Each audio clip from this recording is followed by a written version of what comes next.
حمایتی۔ وَلَقَدْ أَرْسَلْنَا رُسُلًا مِّن قَبْلِكَ، اور ہم نے بھیجا رسولوں کو آپ سے پہلے۔ وَجَعَلْنَا لَهُمْ أَزْوَاجًا وَذُرِّيَّةً، اور ہم نے ان کی بیویاں بھی بنائیں اور ان کی اولاد بھی بنائی۔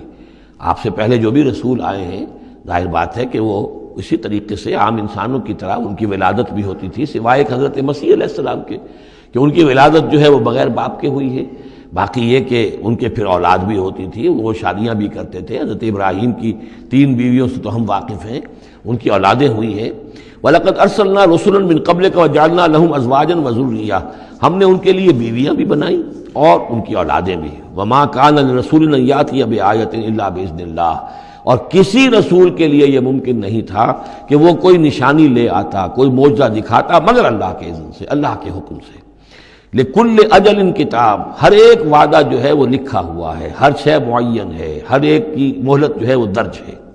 یمحو اللہ ما یشاء، اللہ جس چیز کو چاہتا ہے محو کر دیتا ہے، مٹا دیتا ہے۔ ویثبت، اور جس چیز کو چاہتا ہے باقی رکھتا ہے، اس کو جمع دیتا ہے۔ جس چیز کو چاہتا ہے محو کر دیتا ہے، جس چیز کو چاہتا ہے وہ اس کو قائم رکھتا ہے۔ وَعِندَهُ أُمُّ الْكِتَابِ، اور اس کے پاس ہے ام الکتاب، اصل کتاب۔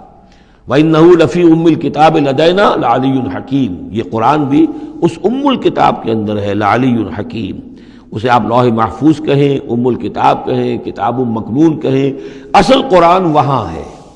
یہ قرآن ہمارے پاس جو ہے یہ اس کی مصدقہ نقول ہیں جو اللہ تعالیٰ نے ہمیں عنایت کر دی ہیں، ورنہ اصل قرآن ام الکتاب، لوح محفوظ۔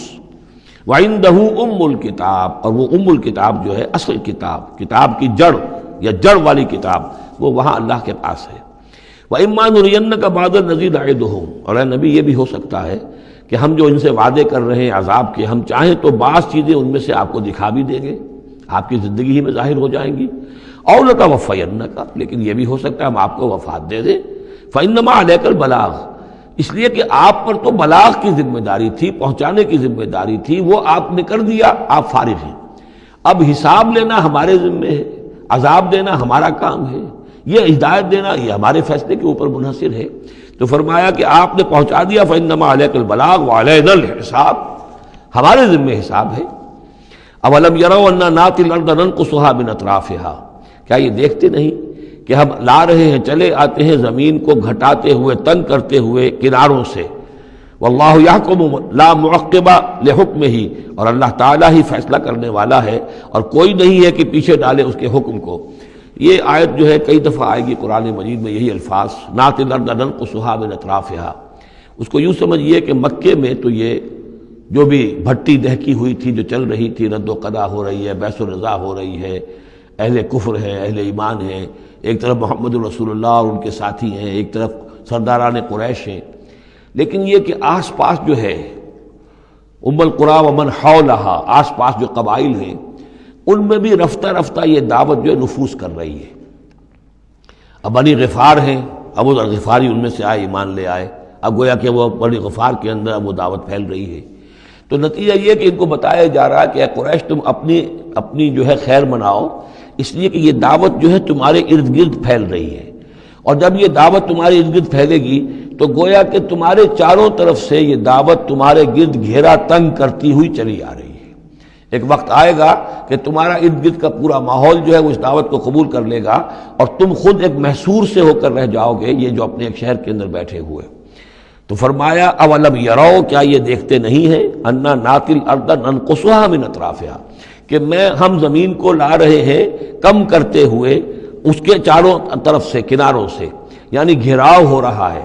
یہ گھیراؤ پھر بہت شدید ہو گیا ہجرت کے بعد، جب حضور صلی اللہ علیہ وسلم نے ان کے جو تجارتی شاہراہوں کو مخدوش بنا دیا، اکنامک بلاکیڈ کیا ان کا۔ دوسرے یہ کہ پھر آپ نے آس پاس کے جو بھی وہ جو قبائل تھے ان کے ساتھ صلح شروع کر دی، معاہدے کرنے شروع کر دیے۔ تو پہلے یا وہ قبیلے جو ہے قریش کے جو حلیف تھے اب وہ حضور کے حلیف بن گئے، اور یا یہ کہ وہ نیوٹرل ہو گئے کہ ہم نہ تو آپ کا ساتھ دیں گے قریش کے خلاف اور نہ قریش کا ساتھ دیں گے آپ کے خلاف۔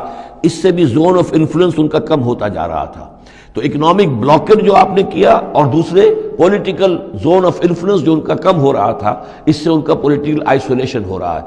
یہ بھی گویا کہ زیادہ محسوس ہو گیا ہے ہجرت کے بعد، اور یہ منہج انقلاب نبوی نامی کتاب میں میں نے تفصیل سے اس پر بحث کی ہے، اور فلسفہ انقلاب جو ہے، بلکہ کہنا چاہیے فلسفہ سیرت کے اعتبار سے یہ بہت اہم موضوع ہے، بہت کم لوگوں نے اس پر توجہ دی ہے۔ اولم یروا انا ناتی الارض ننقصها من اطرافها واللہ یحکم، اور اللہ ہی فیصلہ کرے گا، بالآخر آخری فیصلہ اسی کی طرف سے ہوگا، لا معقب لحکمہ، کوئی نہیں ہے جو اس کے حکم کو پیچھے ڈال سکے، وہو سریع الحساب، اور وہ حساب لینے میں بھی بہت جلد کرتا ہے، جلدی تیزی ہے حساب لینے میں۔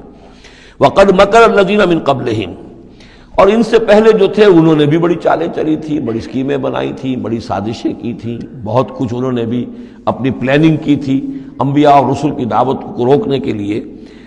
فللہ المکر جمیعا، یہ سارا کا سارا مکر جو ہے اللہ کے اختیار میں ہے، کسی کی چال چل نہیں سکتی جب تک اذن رب نہ ہو، اور گویا کہ اللہ تعالیٰ جو ہے ان کی تمام چالوں کا احاطہ کیے ہوئے محیط ہے۔ یعلم ما تکسب کل نفس، وہ جانتا ہے ہر ذی نفس جو کچھ کماتا ہے، ہر انسان جو کمائی کرتا ہے، ہر جان جو کمائی کرتی ہے وہ اس کے علم میں ہے۔ وَسَيَعْلَمُ الْكُفَّارُ لِمَنْ عُقْبَى الدَّارِ، اور ان قریب معلوم ہو جائے گا ان کافروں کو کہ وہ پچھلا گھر، عاقبت کا گھر کس کے لیے، یعنی اس کی خیر، اس کی بھلائی، اس کا عیش، اس کا آرام کس کے لیے۔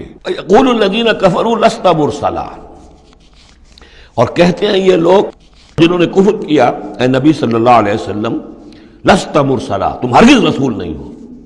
قل کفا باللہ شہید بینی و بینکم، کہہ دیجئے اللہ گواہ کافی ہے میرے اور تمہارے درمیان، وہ جانتا ہے میں اس کا رسول ہوں، اور اس کا جاننا میرے لیے کافی ہے۔